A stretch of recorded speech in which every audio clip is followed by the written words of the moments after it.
Praise God friends, abakunda kudukurikirana mwese, Yesu ashimwe. Amazina ni yayandi, nitwa Kagabo Steve, umukozi w'Imana, umurimo w'Imana mu buryo butandukanye, umurimo w'Imana mu buryo bwose bushoboka. Uyu munsi hari ibintu tugiye kuvuganaho bikeya, bidakomeye kandi bitari byinshi, ariko by'ingenzi.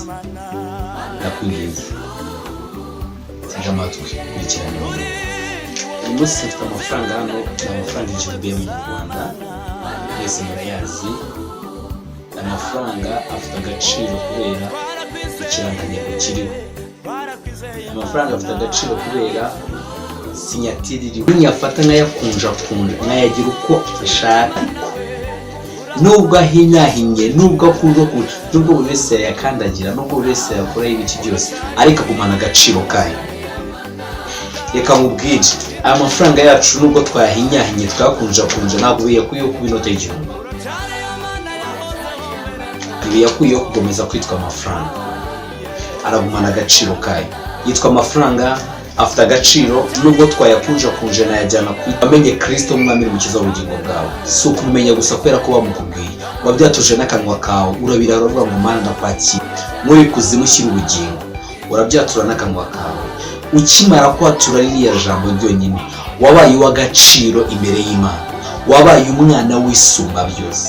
Ndakwingiza, witerwa ubwoba n'ibyo abapagani hanze bagukangisha, witerwa ubwoba n'ibyo abadakijwe hanze bakwereka bidafite umumaro. Uri umwana w'Imana, ufitanye itandukaniro na babandi bose utekereza, ufite itandukaniro na babandi bose bibwira ko ari icyo bakurusha, ariko kubera ko uri umwana w'Imana, hari ikintu wabikijwe gikomeye utagomba gutuma witesha agaciro bigeze aho ngaho.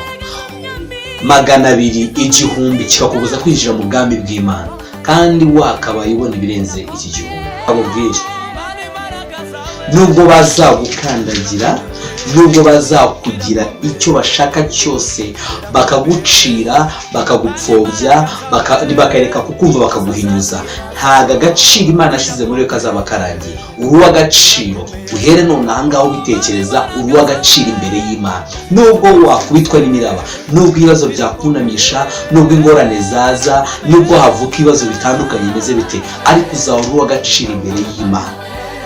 Ijambo nifuza gusangiza, uri uw'agaciro imbere y'Imana, nubwo hazi bimeze bite. God bless you.